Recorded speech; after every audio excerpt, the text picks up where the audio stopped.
Parasite was directed by Bong Joon-ho, and I'm sorry if I butchered that name. Apologies for butchering these names. Bong. Butchering the ho. By the way, Derb over there in Mission Control. Here's Derb in the corner. Here's Derb out of the spot. Light. Leaving this to Jonathan. Because I just saw Parasite and it was fucking tremendous. One of the best movies I've seen this year. One of the best movies I've seen in the last 10 years. Bong directed The Host and Snowpiercer, and if you know anything about me, The Host is one of my favorite probably my favorite monster movie of all time. It beat Jaws. It's beat a lot of monster movies. And Snowpiercer is very underappreciated. He's directed other movies, but those are his two most famous ones.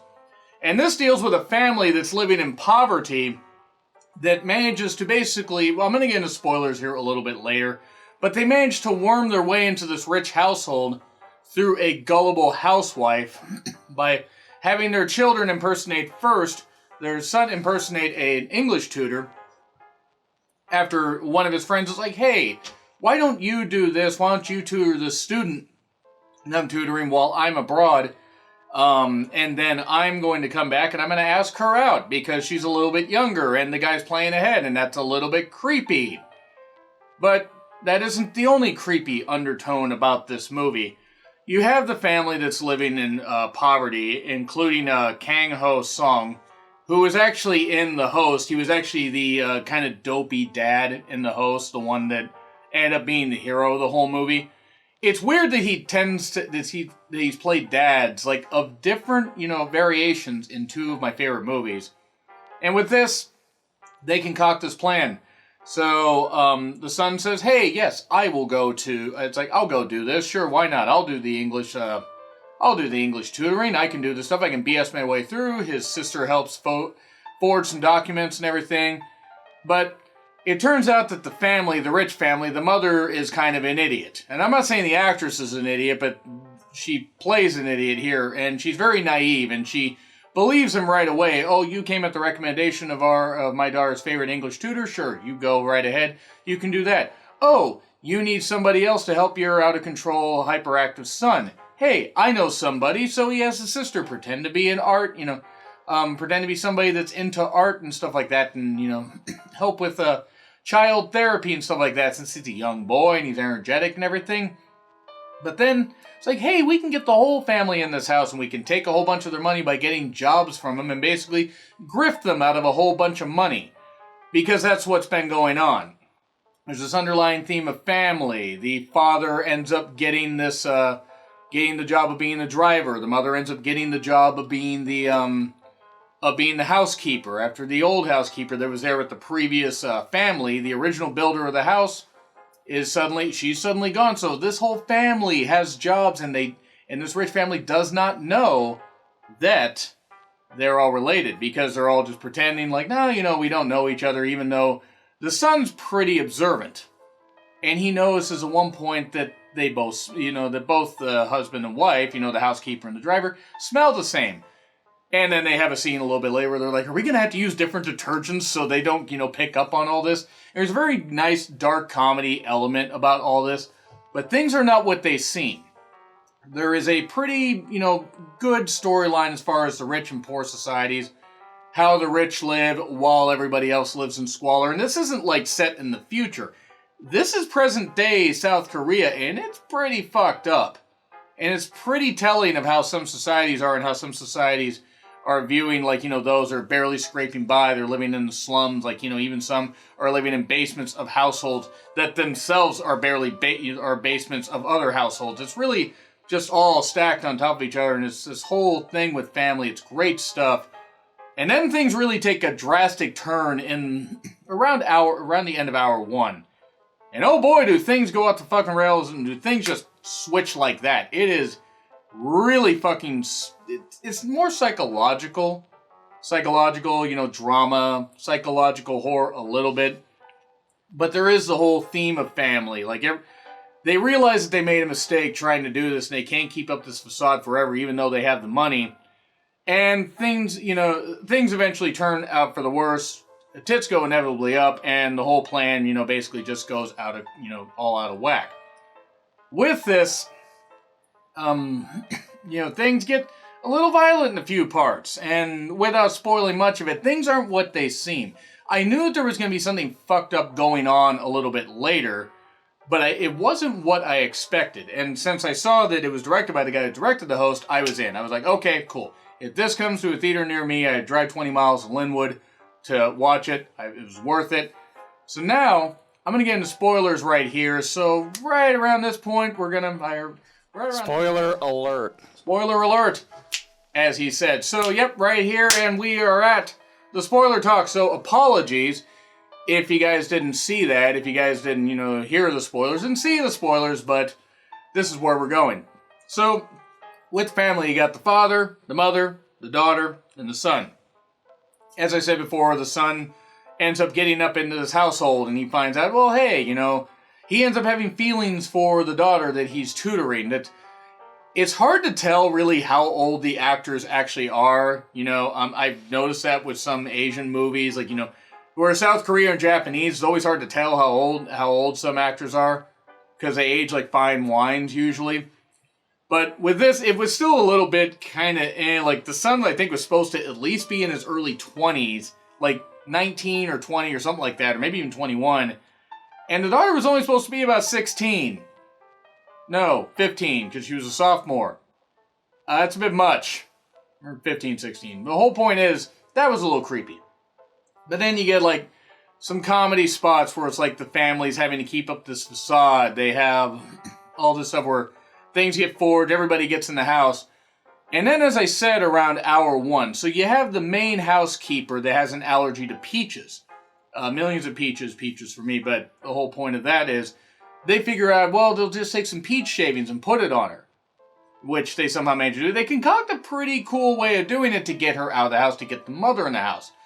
Because as this thing goes, you get the people eventually in the house, everybody's in there, and they're really just trying to get the money. They're not, at first it doesn't seem like they're all trying to necessarily like do the worst things, but it does turn out they kind of want to take over their lives, and they want to live a life that they feel they deserve, even though life doesn't have that in the cards for them.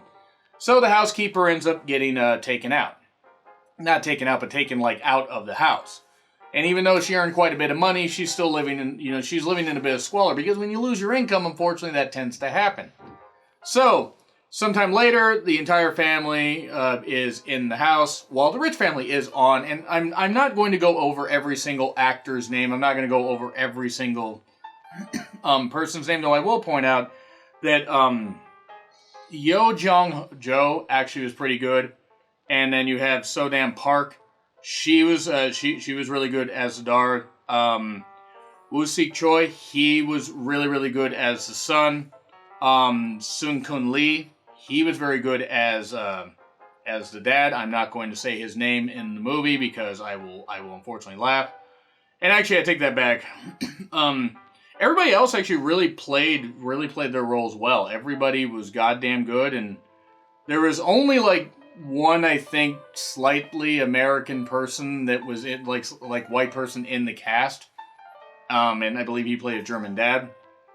But the thing that I talked about, the major spoiler where everything just suddenly goes up, the old housekeeper is like, I forgot something in the basement. Can you let me in? It's a very, very rainy night. So she lets her down there, and it's taking a while for her to get something out of the basement, and the mother's wondering what the hell's going on, and she helps her get down there. It turns out that these two have been living in squalor and debt, and her husband is living underneath the house in the basement, in the old bunker. And it turns out that he might actually have some fucking issues, like the fact that he's been living in a fucking basement for 4 goddamn years, or about 4.5 years. Well, turns out he might be fucked up in the head.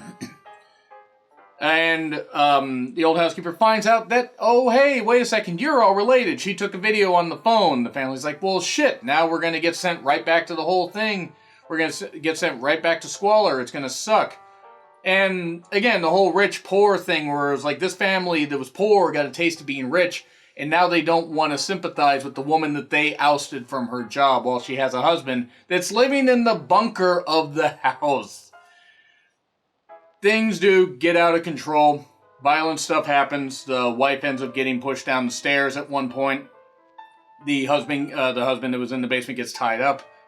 And things really get out of control when it becomes obvious that everything's coming unhinged. There's this flood that happens. I'm not going to go through every single detail on this, but the flood happens and the family's home gets flooded out. Not the rich people, but the grifters. That's the grifters. That's what I'll call them. They ended up having a flooded home, so they got their stuff out of the house that they could. And then they got back to the house. And there's this actually they were at the shelter, at a gym because everybody got flooded out.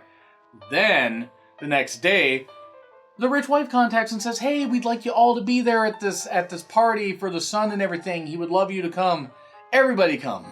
But, they don't know. Yes, I know.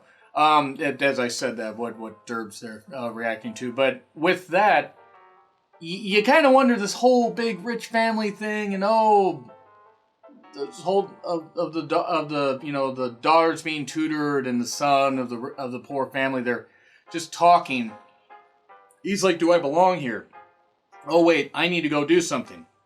In the beginning of the movie, there was this stone thing that was supposed to be to bring good fortune, as they have beliefs like that over there. It's supposed to bring wealth and stuff like that. And so he has it with him, and he's going to go give it to the couple down in the basement.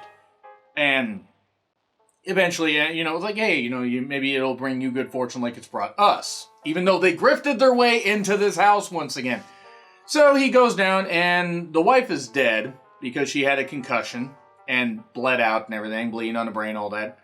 Well, the husband that's been, that they tied up there a while ago, gets loose, hits the guy in the back of the head, grabs a knife, and oh boy, does he go on a fucking bit of a stabbing spree at this place. He goes on this whole thing where he ends up stabbing the daughter of the poor family. Then just stabbing. It's only a few stabs, but still, one stab is one stab too many. But poor dad's like, wait a second, his daughter's bleeding out and everything, and the rich guy's like, give me the keys, and wait, let's take my daughter to the whole thing, because the whole ruse is already up, and nope, the dad's like, wait a second. He stabs the rich dad. Yay! We get more stabby stuff. The insane guy in the basement dies, by the way, and then the boy that got hit in the head with a stone about this big and this wide somehow survives. And he decides, wait a second, I'll get this, I'll earn money for my family. It's like somehow we just got off with probation despite the fact that people died in this whole thing. And they go on with their lives. He eventually wants to earn enough money and get back to where the family has, riches. He would buy the house that they wanted, that rich person's house, because it got, abandoned. Their dad has been living there the whole damn time. Because it was kind of like he felt almost guilty for a lot of stuff. At least that's the way I interpret it. Now, this is a bit of a long review, but I just wanted to say this movie really is fucking terrific. The acting's absolutely wonderful. The cinematography's great. The underlying themes of rich, poor, and family, and all that, and consequences for your actions. It's really, really good. I cannot stress enough. This actually beats The Lighthouse. To me, right now, it's just below Us. In my personal opinion, it's my favorite movie of the year. So yeah, with that being said, what I gave those, I'm giving it an A. It was really goddamn good. I encourage you guys to go check that out. Let me know what you guys think in the comments. Like, share, subscribe, Twitter handle in the description. I'm John Ritland. Well, I'll see you soon.